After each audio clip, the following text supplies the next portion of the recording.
Antes de fazer a primeira pergunta, eu queria dar a oportunidade de cada um dizer, né, em relação, todos são pastores, de jovens ou adolescentes, e qual o valor que no seu ministério, né, dentre tantos, você poderia dizer que é um dos principais que você procura sempre trabalhar, sempre que manter aceso na sua juventude e nos seus adolescentes. Eu vou começar qual o valor, né? Eu acho que você, se você quiser dizer um ou dois, sempre tem que estar aceso, você luta para que esteja aceso no seu ministério, começando pelo pastor Rômulo.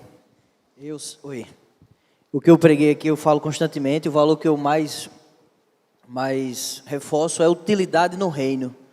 Eu reuni a banda dos adolescentes ali atrás, falei da alegria, né, do orgulho que tinha, de ver que eles foram tão úteis quanto Central 3, quanto eu, quanto qualquer preletor aqui, naquilo que eles fizeram com excelência, e certamente abençoou a vida de alguém. Então gastar a vida no propósito correto, as energias. Então, ser útil no reino, não passe nessa terra despercebido, sem fazer o que Deus lhe chamou para fazer. Então, eu diria utilidade no reino. Eu acho que o que eu mais falo lá, com certeza, ser igreja fora das quatro paredes. Ser igreja onde você está, não somente dentro do templo, mas na sua faculdade, colégio, trabalho, qualquer ambiente que você frequentar, você tem que ser igreja lá. Tem que ser um só, Martim? Pode ser, Martim. Eu ensino a minha turma, assim, sempre, são 5 valores. Eu falar um, eu acabo assim, eu peço até desculpa para os irmãos que falaram só um. Eu vou citar: presença de Deus, relacionamentos, o desafio, no caso o chamado de cada um, o serviço, a excelência, porque para Deus a gente faz o melhor, e a multiplicação. Esses são os nossos valores, constantemente trabalhado com a juventude. Amém. Primeira pergunta do pastor Gera: como vencer a timidez para servir onde Deus me chamou? Gostei muito dessa pergunta, porque eu sempre falo, né? Eu era muito tímido, de verdade. Quem se considera tímido aqui, levanta a mão. Deixa eu falar para você, você não é tímido. Se você fosse tímido, você não tinha levantado a mão. Eu era bem assim, nesse nível. Eu tinha vergonha até de tirar a camisa dentro de casa. Mas eu entendi que o meu chamado é muito maior do que eu. Maior do que a minha timidez, maior que a minha vergonha. E eu nasci para isso. Um dia eu vou morrer por isso. Mas por isso que eu sempre falo, timidez é só um obstáculo a ser vencido. E a gente tem o Senhor dos Exércitos conosco, aquele que nos dá força em tudo que a gente precisa. Amém.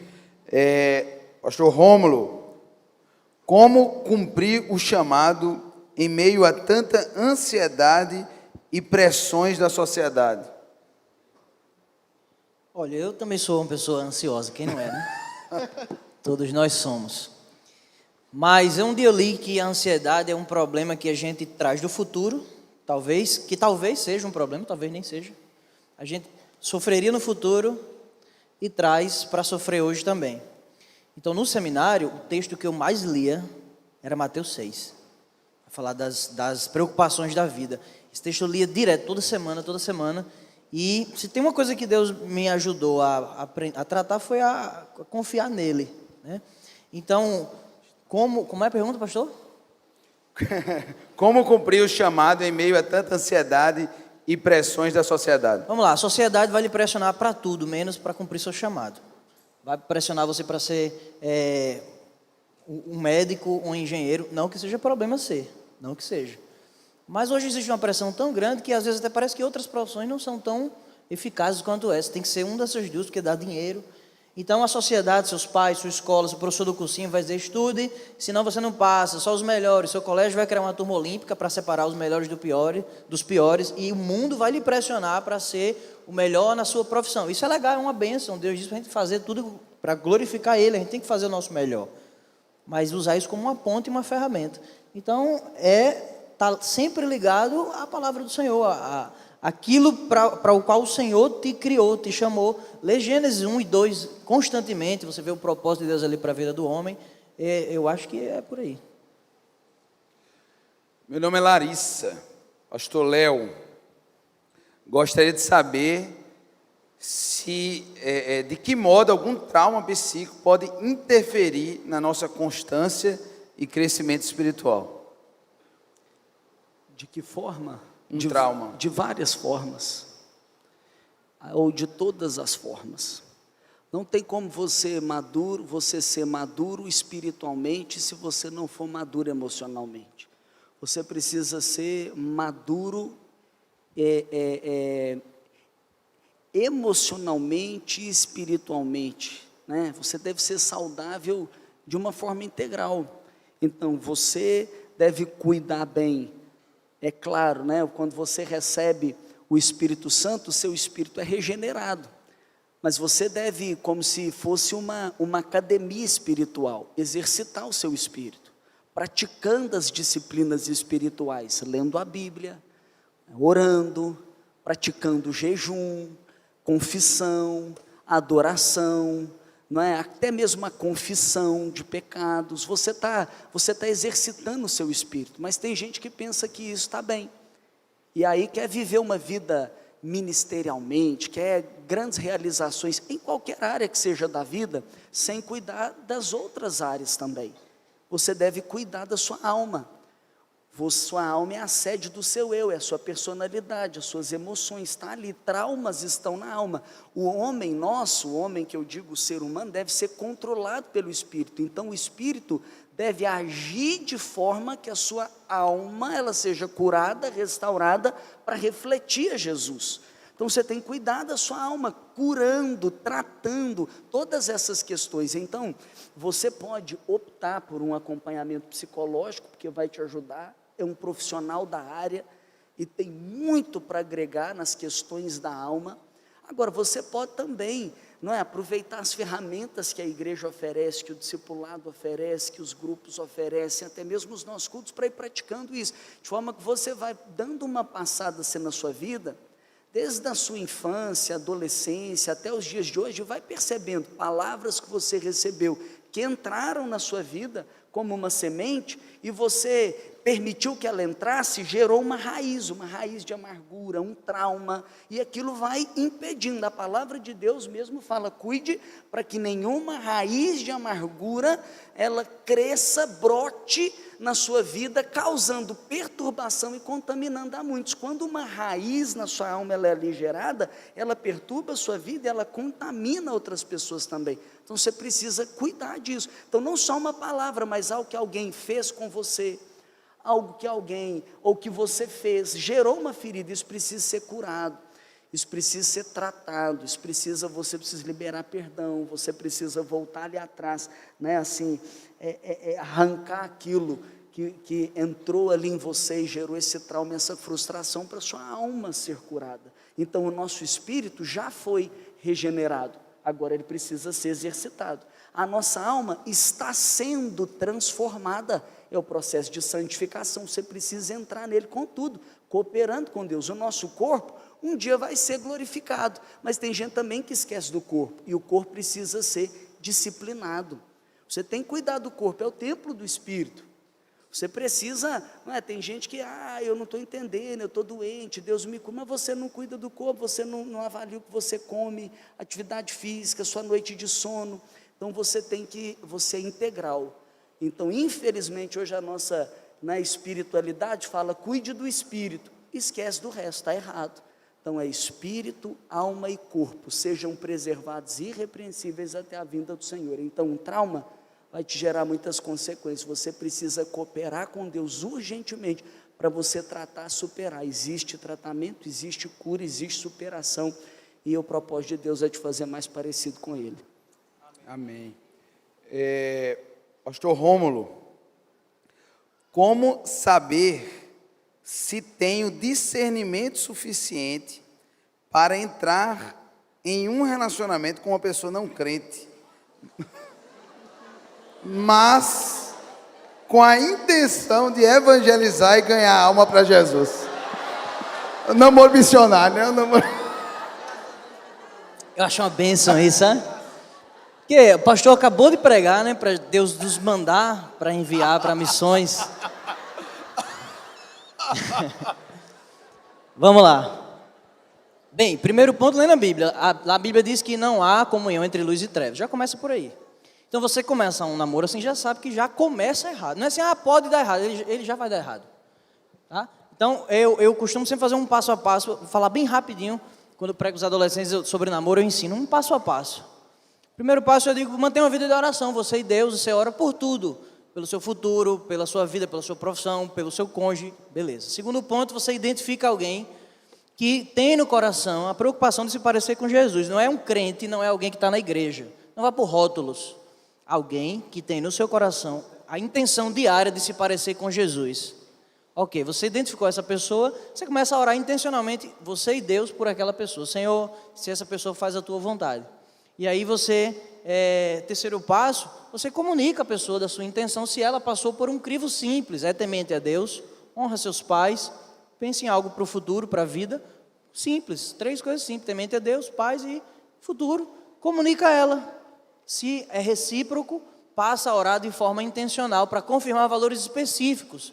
Por exemplo, o meu chamado, às vezes você é chamado, você se sente chamado para ir para o Marrocos, fazer um trabalho específico, e a pessoa quer ficar aqui em João Pessoa e abrir uma franquia de empresas. Às vezes há um jogo desigual de vocação também. Então, o segundo passo confirma coisas específicas, se é crente de verdade, o dia a dia dessa pessoa, os sonhos e tal. E beleza, a oração é isso. Bateu isso, então começa o namoro. Mas olha, no segundo passo, essa pergunta ela já cai. Só não é temente a Deus. Então não vai nem para frente. Não vale a pena. Não namore para evangelizar. E nem se relacione intencionalmente para trazer para a igreja gostando, para ela aceitar. Essa pessoa pode aceitar Jesus, sim ou não, entre aspas, por interesse. E aí você pode se dar mal, porque o interesse é em você e não necessariamente em Cristo. Posso dar uma dica? Uma dica, porque às vezes você está tão envolvido com a pessoa, ela é tão sua amiga ou tão seu amigo, aí você fala, eu tenho que afastar, eu não posso ficar junto porque não é crente e tal. Você deve orar por aquela pessoa, para ela ter uma experiência com Deus.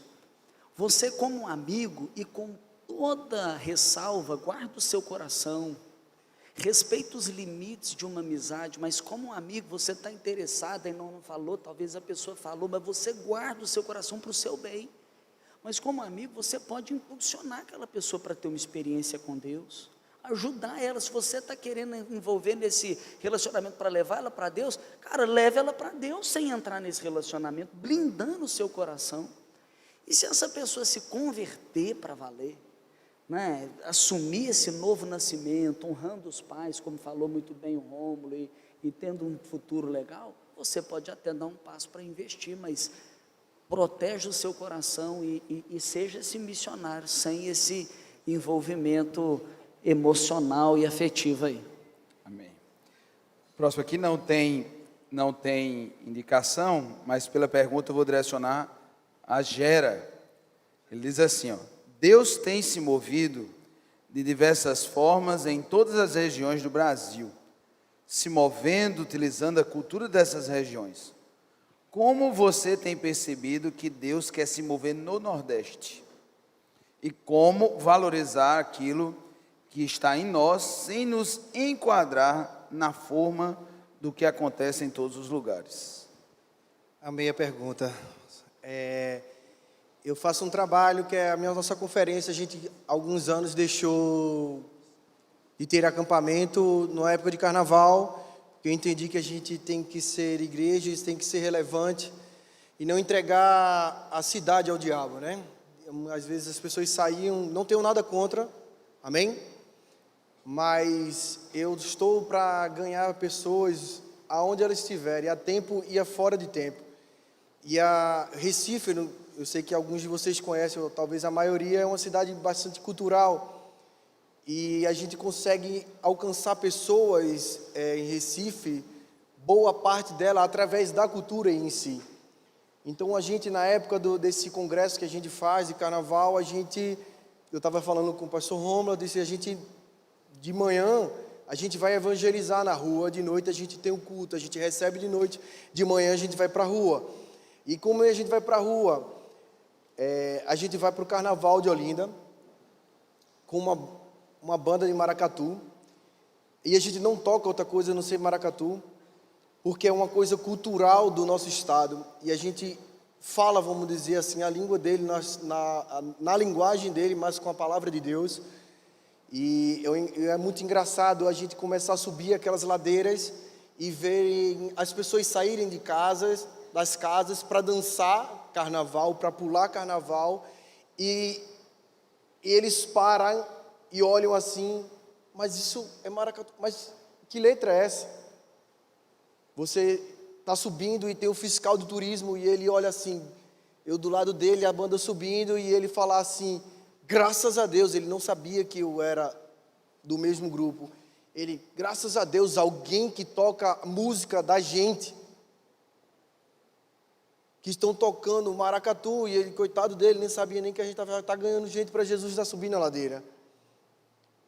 E a gente lá em cima, na parte de alta de Olinda, onde está... Gente, eu nunca tinha ido na minha vida no carnaval, vou falar a vocês. Nasci e me criei no Evangelho. Nunca brinquei carnaval, mas é a coisa mais horrível do mundo.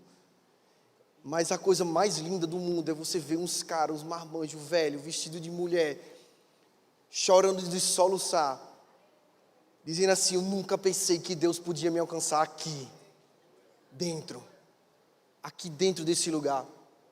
Não somente através desse evangelismo de carnaval, mas mudando a cultura dentro das faculdades. Eu não sei se as faculdades daqui, principalmente as federais, são como lá, tipo, aí de você se você falar algo sobre Jesus ou algo sobre alguma coisa. Mas a gente tem um Unibreak, a gente tenta, eu falei com o Léo, a gente teve um tempo de conversa, e a gente tenta mudar a cultura daquele lugar através da cultura do reino, levando o amor de Jesus, mostrando aquele que realmente pode transformar a sociedade, transformar uma cultura, através da nossa cultura, que é a cultura do reino, que é a cultura do céu. Quer contribuir alguma coisa? Eu acho que o Nordeste, assim, quem vê de fora, tem uma força extraordinária. O nordestino talvez não saiba a força que ele tem. Ele tem uma baita força. E eu vejo que Deus, ele sempre trabalha a partir dos pontos fortes. O Nordeste é um povo que eu também acho que é um povo de muita fé, de uma espiritualidade muito forte. Alguns, a gente sabe que infelizmente tem uma viés espiritual, mas acabaram canalizando no lugar errado. Então, eu acho que Deus, ele quer redimir também por meio de um alinhamento espiritual. Nós devemos agir, eu creio que Deus quer agir na raiz dessas estruturas religiosas que têm pegado o potencial do povo nordestino de fé e colocado no lugar errado, para colocar no lugar certo. Mas eu vejo que dentro do que Deus vai fazer no Brasil, em termos de uma construção da nação, aqui tem um povo muito forte. Então, é na sua força que Deus vai usar, sabe? Você precisa enxergar o potencial que você tem para construir uma cidade, um estado e com certeza uma nação melhor. Eu vendo na Bíblia, eu acredito que todo lugar tem tudo o que precisa para fazer que o reino de Deus cresça. É óbvio, principalmente no mundo globalizado como hoje, que a gente acaba usando, adaptando algumas coisas para a nossa realidade, mas todo lugar, ele tem tudo o que precisa para crescer, porque o Evangelho, eu nem vou dizer que ele é adaptável, na verdade ele alcança todas as coisas, ele é para todos e para tudo, em todo lugar. Se você vê na Bíblia, Jesus, Paulo, são pessoas totalmente contextualizadas. Paulo fala para o gentio, fala para o judeu, em todo canto. Eu acredito que na maior igreja do Brasil e na menor igreja do Brasil, Deus colocou em ambas tudo que ela precisa para crescer, que somos nós, as pessoas, os salvos, os redimidos, usando então, proferindo o Evangelho que é vivo. Se você pregar, é vivo. Você prega e as pessoas se convertem. Então é muito legal essa troca, essa interatividade. O pastor é de Minas, o outro pastor é de Recife, a gente conversa, o que é que está fazendo aí, o que é legal, vamos unir forças. Mas o que o Nordeste precisa para crescer é dos nordestinos, bem como o Sudeste, de quem mora lá, de toda a região. Essa troca é muito legal, mas eu confio na palavra que Deus colocou em todo lugar, o que a igreja precisa para crescer, e a gente só precisa extrair esse potencial. Deixa eu ver aqui quem não fez, quem ainda não fez, não está, ou não fez uma faculdade, levanta a mão. Bem alto. Pode levantar. Eu já vi na igreja um apelo, há muito tempo, para a gente entregar o nosso diploma, para a gente ser pastor, para ser missionário. Eu vi esse apelo na igreja, e foi um apelo, eu creio que de uma estação. Eu creio que nessa nova estação, mais do que você entregar para Deus um diploma, eu creio que nessa estação Deus está entregando diplomas. Deus está levantando profissionais do reino. Eu creio que Ele vai levantar aqui no Nordeste um povo de excelência, um povo de uma inteligência, isso é uma inteligência, né, humana, intelectual, mas ao mesmo tempo uma inteligência espiritual, para nas posições de influência, onde o povo dele a gerar uma formação na nossa nação. Então, se você ainda não tem um diploma, pode ter certeza, tem um anjo aí te entregando um diploma, recebe ele. Amém. Se você está fazendo uma faculdade, vai na sua força, pedindo mais do que inteligência intelectual, a espiritual, para através da sua profissão, Deus operar uma grande transformação em João Pessoa, no Nordeste, na nossa nação. Amém. Tem uma outra pergunta direcionada para o pastor Léo Matos. Você acha certo espiritualizar tudo, ou existe um certo limite entre as coisas normais e as coisas espirituais? Essa é delicada, porque não tem como não espiritualizar tudo. Não tem como. Nós vamos tirar a ação soberana de Deus. Ele está agindo em tudo. Concorda comigo? Está agindo. Agora, é claro que tem coisas que são também naturais. É normal certas coisas acontecer, só que o problema é que a gente não é que espiritualiza tudo, endemoniza tudo. A gente fala que tudo é o demônio, mas às vezes foi um erro seu de gestão, e Deus permitiu esse seu erro para te ensinar.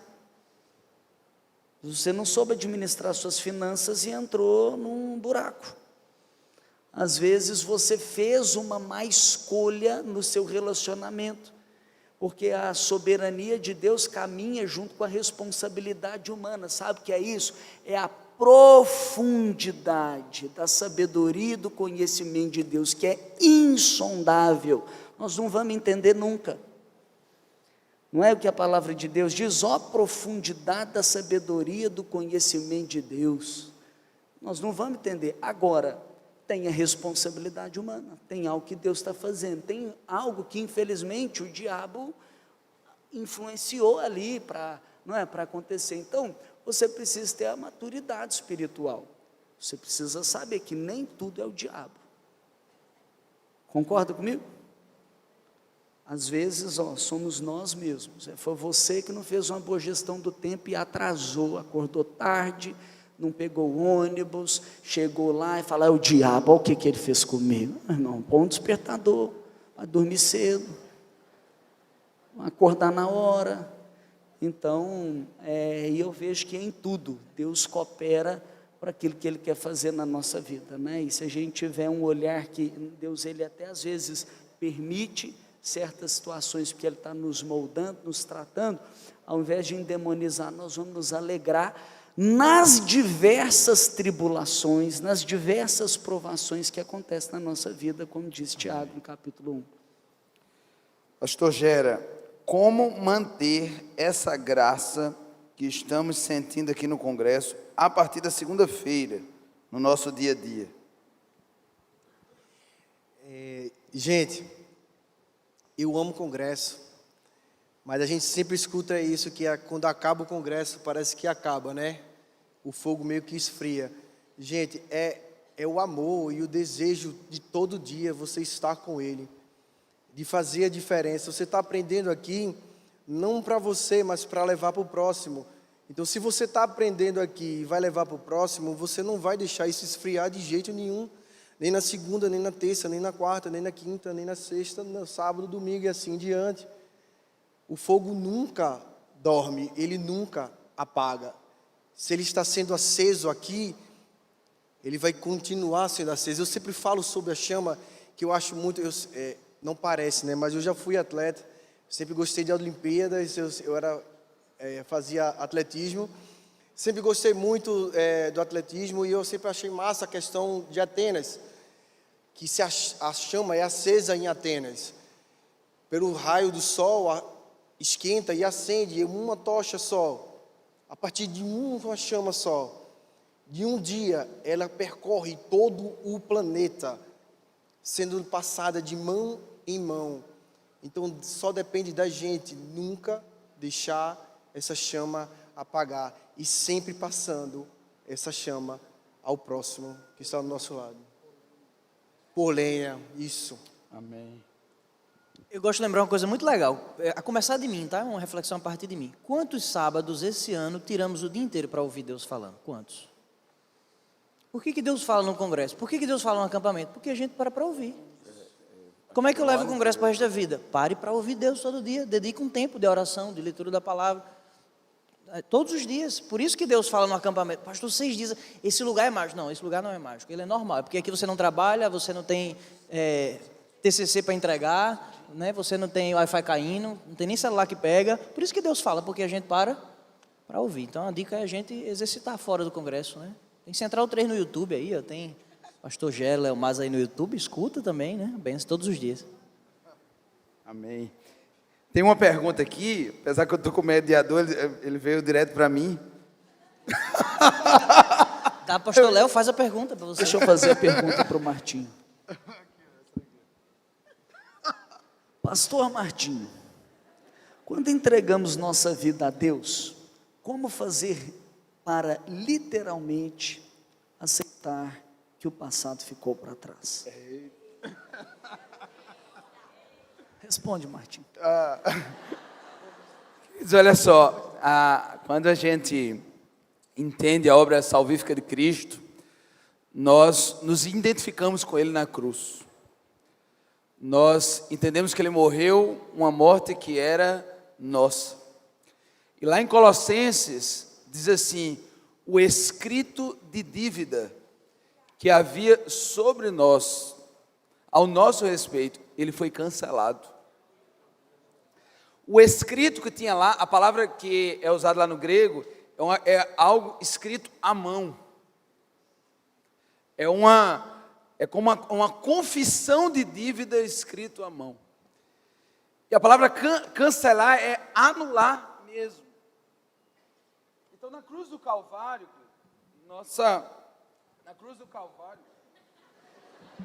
na cruz do Calvário, os nossos pecados foram anulados. Agora, normalmente, queridos, às vezes a gente, ao invés de ouvir a mensagem de um evangelho de um Deus que morreu numa cruz e por sua morte nos perdoou, a gente opta por ouvir vozes distintas. Uma delas, a voz do acusador, que não quer reconhecer que ele foi derrotado na cruz do Calvário e continua imputando a você pecados que o próprio Deus não imputa mais, atribuindo a você correntes que o Senhor já quebrou. E às vezes, querido, a gente ouve também as nossas próprias culpas, porque a gente acha que foi, forte demais o que eu fiz, eu entrei num poço fundo demais, e a gente começa a se culpar. Então, às vezes você ouve a voz do acusador, que é um derrotado, e às vezes você se culpa achando que você fez demais. Eu quero dizer a você que por mais profundo que você ache que entrou, o Deus que deixou o trono de glória, que abriu mão da sua glória e se fez homem, e como homem foi obediente até a morte de cruz, a sua obra foi muito mais poderosa do que qualquer obra negativa que você fez. Onde abundou o pecado, superabundou a graça do Senhor, em nome de Jesus. Amém. Como uma mulher pode ser relevante no reino em um mundo bastante machista? Quem quer responder?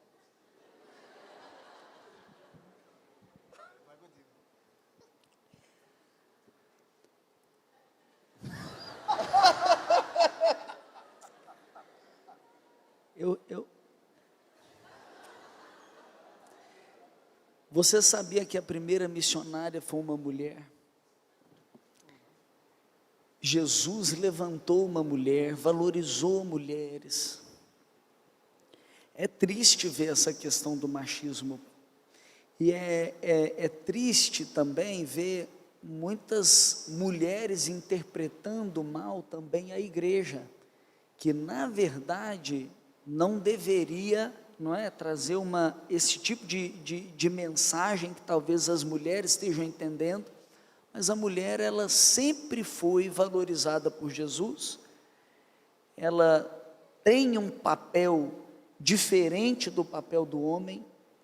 Isso é como um time de futebol. Qual no time de futebol é o mais importante? É o atacante ou é o goleiro? É o lateral direito ou o lateral esquerdo?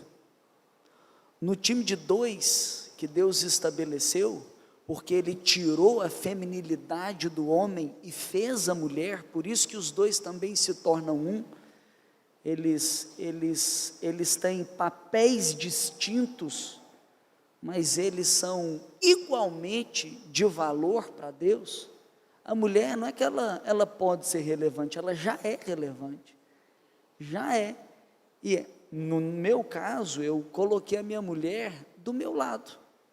Coloquei ela atrás de mim. Coloquei ela do meu lado. É claro que Deus estabeleceu o homem como protetor, como provedor, como aquele que estabelece o propósito, mas ela é, dentro do nosso ministério, pastora junto comigo. Deus também já tem levantado em muitas mulheres de relevância no mercado de trabalho. Eu acho que cabe à mulher também ser muito bem resolvida dentro daquilo que Deus a chamou para ser, não é? No seu papel para desenvolver. Então a mulher, ela já, no meu ponto de vista, né, e eu falo com base naquilo que eu creio da palavra de Deus, ela já é relevante. Ela tem um papel distinto, e isso precisa ser harmoniosamente ali, né, trabalhado junto com o seu marido, e no ministério também. Então, eu vou pedir a ajuda aqui também dos universitários para completar a minha fala. Poderíamos até ter uma mulher aqui, que teria toda, né, hoje à noite tem? Alexandra pregou hoje à noite, vai ser top. Que bom que você mandou a pergunta dizendo em um mundo machista, porque muitas vezes julgam Deus e a Bíblia machista. E no momento, Deus e a Bíblia são machistas, né? A gente vive uma cultura de pecado. O pecado levou as pessoas, a cultura, a sociedade a ser machista. Mas quando Deus criou o homem e a mulher lá em Gênesis, diz assim: a imagem de Deus os criou, homem e mulher os criou. Em primeiro lugar, a mulher, achei muito legal a ideia de ser bem resolvida, porque às vezes fica muito nesse campo da especulação e até de questionar o porquê não tem espaço e não se preocupa em ocupar o espaço. A mulher tem que lembrar que ela é a imagem de Deus, bem como o homem é.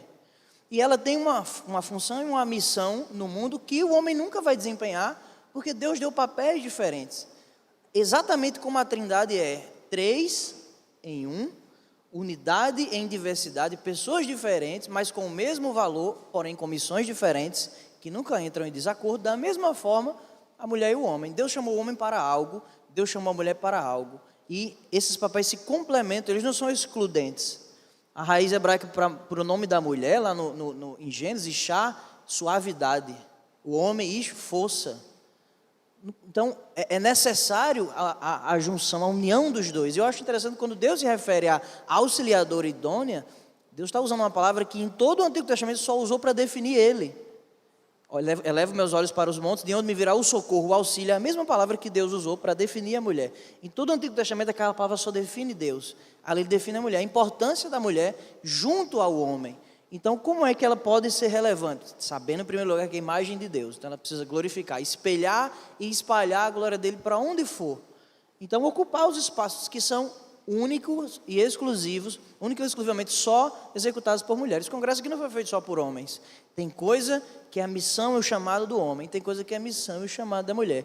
E muitos dos dois lados pecam por omissão. Tem muita mulher cobrindo função de homem, muitos homens cobrindo função que deveria ser de mulher também. Aí fica disfuncional. A começar Quando das casas. a mulher quer aquilo, ela acha que o relevante é ser aquilo que o homem é, ou fazer aquilo que o homem faz. Isso. Né? Então, aí gera uma disputa. E imagina o lateral direito querendo jogar no lateral esquerdo, porque ele está dizendo que, não, é ali que a bola corre, é ali que eu quero. Não, irmão, você tem que jogar o direito, eu jogo no esquerdo e juntos nós vamos cumprir, né, o propósito. Em nenhum momento Deus quis que a mulher fosse como o homem, em nenhum momento. Eles são diferentes, são iguais em valor, mas diferentes em missão. E aí quando Adão olha para Eva e diz, agora sim, essa sim é osso dos meus ossos, feminina, tão bonita, tão diferente de mim, mas tão igual, é a única coisa na natureza que é igual a mim. Então Deus nunca quis que a mulher fosse igual ao homem, ela é diferente, igual em valor, mas diferente em missão. E essas missões, as duas, são muito importantes no reino. Amém. Pessoal, nós temos outras perguntas, infelizmente o tempo está acabando, não dá para responder a todas, mas nós vamos estar aqui durante o congresso ainda, alguns, e você pode fazer diretamente, de repente. Eu quero dar, antes de nós encerrarmos, a oportunidade de cada um dizer uma palavra final, e aí a gente conclui e dá as orientações a partir de então. Bem rapidinho, Lucas, tá, aquela frase está pronta aí? Eu usei uma frase no final da minha fala, mas eu falei muito rápido e alguns não anotaram. Se você quiser tirar foto aí ou anotar, né? Foi a frase do final. Que as coisas temporárias cumpram o seu papel e que as eternas sejam o objetivo do seu desejo. Essa é a frase que eu deixo. Que saiamos daqui com um aprendizado, ensinamento. Que meu coração esteja ligado às coisas eternas, porque eu sou eterno. Que eu possa dizer que, de verdade, de uma vez por todas, que nós utilizemos tudo o que nós aprendemos aqui nesse dia, no dia de ontem, diante de ontem, e coloquemos em prática até a volta de Cristo, sem desculpas nenhuma, porque para Deus não haverá desculpas. Eu sempre falo que a gente precisa colocar em prática aquilo que a gente menos gosta de fazer, mesmo sendo a pior coisa que para a gente seja. Então, que você saia daqui cheio de vontade de praticar tudo aquilo que você esteja absorvendo aqui nesse lugar. Lembra, você é um recipiente, imagem e semelhança de Deus para conter a Deus. Lembre, o Espírito Santo de Deus está dentro de você. Quando você chega, Ele chega. Quando você fala, Ele fala. Então perceba a presença do Espírito Santo todos os dias.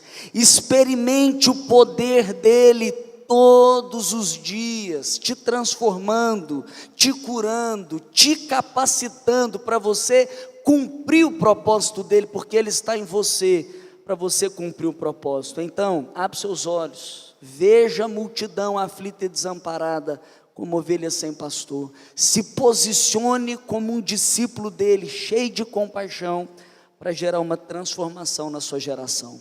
Deus te abençoe. Amém. Vamos aplaudir essa turma boa.